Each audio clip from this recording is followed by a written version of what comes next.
Hello ವೀಕ್ಷಕರೇ, ಹೊಸ ಶಬ್ದಕ್ಕೆ ಸ್ವಾಗತ. ನಾನು ಅರಫ ಮಂಚಿ. ಅಭಿಷೇಕ್ ಗೀತೆಯ ಕಾಕ್ರೋಚ್ ಪಾರ್ಟಿ ಜಂತರ್ ಮಂತರ್ನಲ್ಲಿ ನಡೆಸಿದ ಪ್ರತಿಭಟನೆ ಯಶಸ್ವಿಯಾಗಿದೆ. को लग रहा है कि सिर्फ एक प्रोटेस्ट थी। उन लोगों को हम बता देना चाहते हैं कि ये सिर्फ एक ट्रेलर था। ಈಗ ಈ ಪಾರ್ಟಿಯಿಂದ ಮುಸ್ಲಿಮರು ದೂರ ಉಳಿಬೇಕಾ? ಅದರಲ್ಲೂ ಕಾಂಗ್ರೆಸ್ ಯಾಕೆ ಕಾಕ್ರೋಚ್ ಪಾರ್ಟಿಯನ್ನು ಟೀಕಿಸುತ್ತಾ ಇದೆ? ಈ ಕುರಿತಂತೆ ಎಲ್ಲವನ್ನು ಚರ್ಚಿಸೋಣ. ಅದಕ್ಕಿಂತ ಮುಂಚೆ ವೀಕ್ಷಕರೇ, ನಿಮ್ಮಲ್ಲೊಂದು ವಿನಂತಿ ಇದೆ. ಚಾನೆಲ್ ಅನ್ನು ಸಬ್ಸ್ಕ್ರೈಬ್ ಮಾಡಿ, ಇಷ್ಟವಾದರೆ ಶೇರ್ ಮಾಡಿ.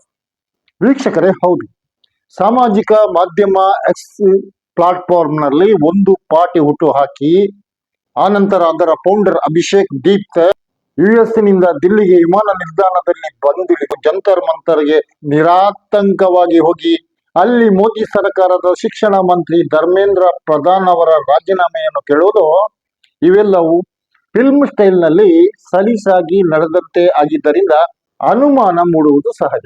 ನಿಮಗೂ ಗೊತ್ತು, ದೇಶದಲ್ಲಿ ಇತ್ತೀಚೆಗೆ ಮೋದಿ ಸರ್ಕಾರದ ವಿರುದ್ಧ ಬಿಜೆಪಿಯನ್ನು ವಿರೋಧಿಸಿ ಯುವ ಜನತೆ ಅಸಮಾಧಾನಗೊಂಡಿದ್ದಾರೆ.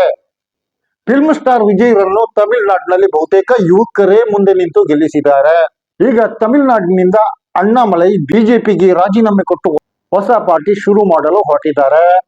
ಅಣ್ಣಾಮಲೈ ಹಿಂದೆಯೂ ಬಿಜೆಪಿ ಅಜೆಂಡಾ ಇದೆ ಎನ್ನಲಾಗುತ್ತಾ ಇದೆ. ವಿಜಯ್ರಿಂದ ಅವರ ಬಳಿ ಇರುವ ಯುವಕರನ್ನು ಹಿಂದಕ್ಕೆ ಎಳೆದು ತರಲು ಅಣ್ಣಾಮಲೈ ಖಂಡಿತ ಯಶಸ್ವಿಯಾಗುವುದಿಲ್ಲ. ಯಾಕೆಂದ್ರೆ ಅದು ತಮಿಳುನಾಡು. ಅಣ್ಣಾಮಲೈ ಫಿಲ್ಮ್ ಸ್ಟಾರ್ ಆಗಿಲ್ಲ.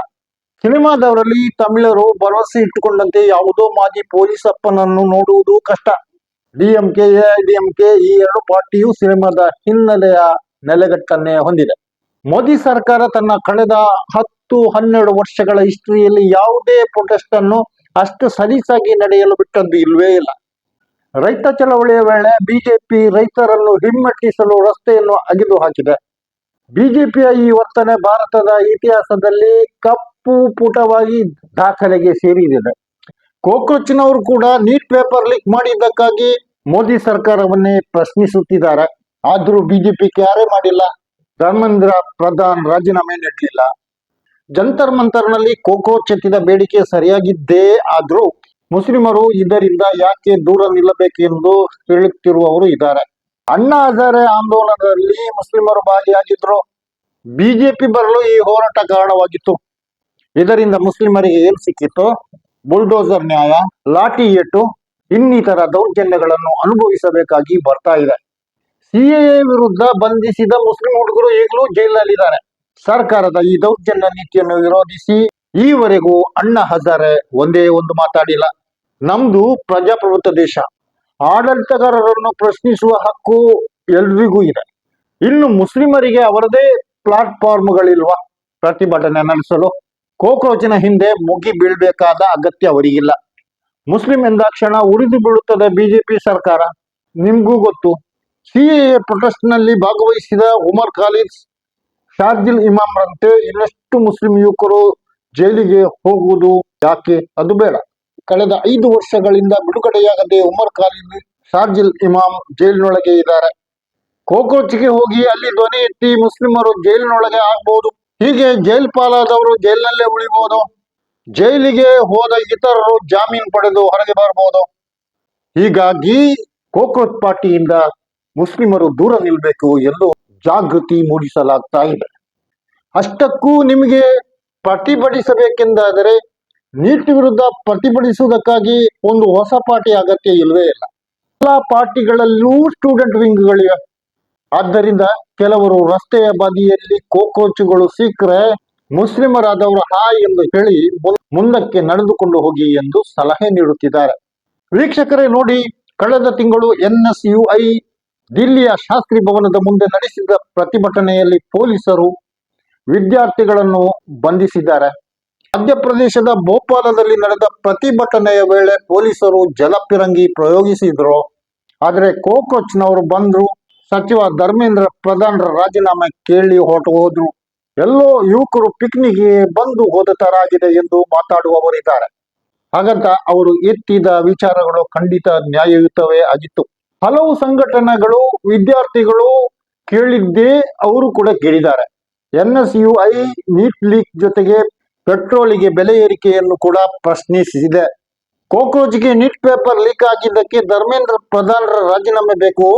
ಮೋದಿ ಸರ್ಕಾರ ಬಂದ ಮೇಲೆ ಪೇಪರ್ ಲೀಕ್ ಹಗರಣ ಹೆಚ್ಚಾ ಇದೆ ನಿಜ, ಆದರೆ ದೇಶದಲ್ಲಿ ಇದು ಮಾತ್ರ ಸಮಸ್ಯೆ ಅಲ್ಲ, ಇನ್ನೂ ಹಲವು ಸಮಸ್ಯೆಗಳಿವೆ. ಕಾಕ್ರೋಚ್ಗಳು ಅವುಗಳನ್ನು ಕ್ಯಾರ್ ಮಾಡ್ತಾ ಇಲ್ಲ. ಆದ್ದರಿಂದ ಕಾಕ್ರೋಚ್ ಪ್ರತಿಭಟನೆಯನ್ನು ಕಾಂಗ್ರೆಸ್ ವಕ್ತಾರ ಅಲೋಕ್ ಶರ್ಮಾ ಎಕ್ಸ್ ನಲ್ಲಿ ಟ್ವೀಟ್ ಮಾಡಿ ಹೀಗೆ ಟೀಕಿಸುತ್ತಾರೆ. 100 ಮಂದಿ ಪ್ರೊಟೆಸ್ಟರ್ಸ್, 75 ಮಂದಿ ಎಎಪಿ ಅವರು, 3 ಮಂದಿ Modi loving spoke persons, 50 ಯೂಟ್ಯೂಬರ್ಸ್ಗಳು, 100 cameraman, 100 ಜರ್ನಲಿಸ್ಟ್ಗಳು, 500 ಪೊಲೀಸರು ಎಂದು ಕಾಕ್ರೋಚ್ ಪ್ರತಿಭಟನೆಯನ್ನು ಅವರು ಟೀಕಿಸಿತು. ಇದರಂತೆ ಹಲವು ಯೂಟ್ಯೂಬರ್ಸ್ಗಳು ಇದು ಬಿಜೆಪಿಯ ಸೃಷ್ಟಿಯಾಗಿದೆ. ರಾಹುಲ್ ಗಾಂಧಿ ಅವರ ಹೋರಾಟ ಮತ್ತು ಕಾಂಗ್ರೆಸ್ ಪಾರ್ಟಿಯ ವಿದ್ಯಾರ್ಥಿ ಸಂಘಟನೆ ಎನ್ಎಸ್ಯುಐ ನೀಟ್ ಪ್ರಶ್ನೆ ಪತ್ರಿಕೆ ಸೋರಿಕೆಯ ವಿರುದ್ಧ ದೇಶಾದ್ಯಂತ ನಡೆಸುತ್ತಿರುವ ತೀವ್ರ ತೆರನಾದ ಪ್ರತಿಭಟನೆಯನ್ನು ಡಲ್ ಆಗುವಂತೆ ಮಾಡುವ ಉದ್ದೇಶದಿಂದ ಕಾಕ್ರೋಚ್ ಪಾರ್ಟಿಯನ್ನು ಸೃಷ್ಟಿಸಲಾಗಿದೆ ಎಂಬ ಸಂದೇಹವನ್ನು ವ್ಯಕ್ತಪಡಿಸಲಾಗ್ತಾ ಇದೆ. ಧರ್ಮೇಂದ್ರ ಪ್ರಧಾನರ ರಾಜೀನಾಮೆಗೆ ಕಾಕ್ರೋಚ್ಗಳು 7 ದಿವಸಗಳ ಗಡುವು ವಿಧಿಸಿದ್ದಾರೆ. 7 दिन का समय हम इस सरकार को दे रहे हैं, तो 7 दिन के भीतर वो इस्तीफा दे. ಆದರೆ ಬಿಜೆಪಿಗೆ ಭಯ ಇರುವುದು ರಾಹುಲ್ ಗಾಂಧಿ ಹೋರಾಟಗಳಿಂದಾಗಿದೆ.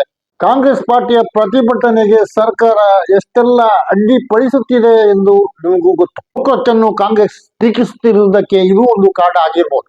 ಕಾಕ್ರೋಚ್ಗಳು ತಮ್ಮ ಬೇಡಿಕೆ ಈಡೇರದಿದ್ರೆ ಉಗ್ರ ಪ್ರತಿಭಟನೆ ಮಾಡುತ್ತೇವೆ ಎಂದು ಹೇಳಿದಾರಲ್ಲ, ಈಡೇರದಿದ್ರೆ ಅಭಿಷೇಕ್ ದೀಪ್ತ ಯುಎಸ್ಗೆ ಮಾಡಿ ಹೋಗುವುದಿಲ್ವಾ? ನೋಡಿ, ಕರಪ್ಷನ್ ಅಗೇನ್ಸ್ಟ್ ಇಂಡಿಯಾ ಹೋರಾಟದ ಅಣ್ಣಾ ಹಜಾರೆ ತನ್ನ ಗ್ರಾಮ ರಾಲೇಗನ್ ಸಿಟಿಯಲ್ಲಿ ವಿಶ್ರಾಂತಿ ಪಡೆದಂತೆ ದೀಪ್ತ ಕೂಡ ಯುಎಸ್ ನಲ್ಲಿ ಕೂತ್ರೆ, ಕಾಕ್ರೋಚ್ಗಳು ಜೈಲು ಪಾಲಾದ್ರೆ, ಅದರಲ್ಲೂ ಮುಸ್ಲಿಮರು ಇದ್ರೆ ಪರಿಸ್ಥಿತಿ ಏನಾಗ್ಬೋದು? ಇಲ್ಲದ 2G ಹಗರಣ ಎತ್ತಿದ ಲೋಕಪಾಲ್ಗೆ ಒತ್ತಾಯಿಸುತ್ತಿದ್ದ ಕೇಜ್ರಿವಾಲ್ರ ಹಿಂದಿನ ಸದ್ದುಗದ್ದಲ ಈಗ ಕೇಳಿಸ್ತಾ ಇದೆಯಾ? ಇಲ್ವಲ್ಲ. ಕೇಜ್ರಿವಾಲ್ರ ಆಮ್ ಆದ್ಮಿ ಪಾರ್ಟಿ ಬಂದಾಗ ದಿಲ್ಲಿಯ ಮುಸ್ಲಿಮರು ಅದರ ಹಿಂದೆ ಹೊರಟು ಹೋದ್ರು. ಬಿಜೆಪಿಯ ಬಿ ಟೀಮ್ನಂತೆ ವರ್ತಿಸುತ್ತಿದ್ದಾಗಲೂ, ಕಾಂಗ್ರೆಸ್ ಅದನ್ನು ಬಹಿರಂಗವಾಗಿ ಹೇಳಿದಾಗಲೂ ದಿಲ್ಲಿಯ ಮುಸ್ಲಿಮರಿಗೆ ಅದು ಅರ್ಥ ಆಗ್ತಿರ್ಲಿಲ್ಲ. ಮುಸ್ಲಿಮರು ಆಮ್ ಆದ್ಮಿ ಹಿಂದೆ ಹೋದದ್ದೇ ಹೋದದ್ದು.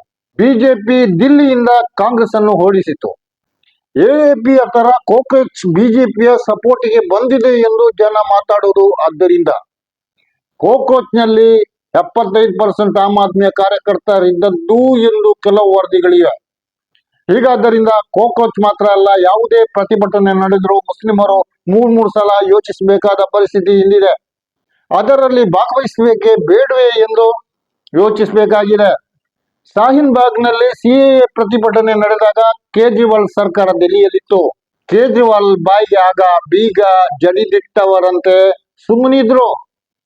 ಈಗ ಕಾಕ್ರೋಚ್ ನಲ್ಲಿ ಆಮ್ ಆದ್ಮಿಗಳೇ ಬಹುತೇಕ ಹೆಚ್ಚು ತುಂಬಿಕೊಂಡಿದ್ದಾರೆ ಎಂದಿರುವಾಗ ಮುಸ್ಲಿಮರು ಕಾಕ್ರೋಚಿನ ಕೈಗೆ ಸಿಕ್ಕು ತಮ್ಮ ಭವಿಷ್ಯವನ್ನು ಹಾಳು ಮಾಡಿಕೊಳ್ಳುವುದು ಬೇಡ ಎಂದು ಕೆಲವರು ಹೇಳುತ್ತಿದ್ದಾರೆ.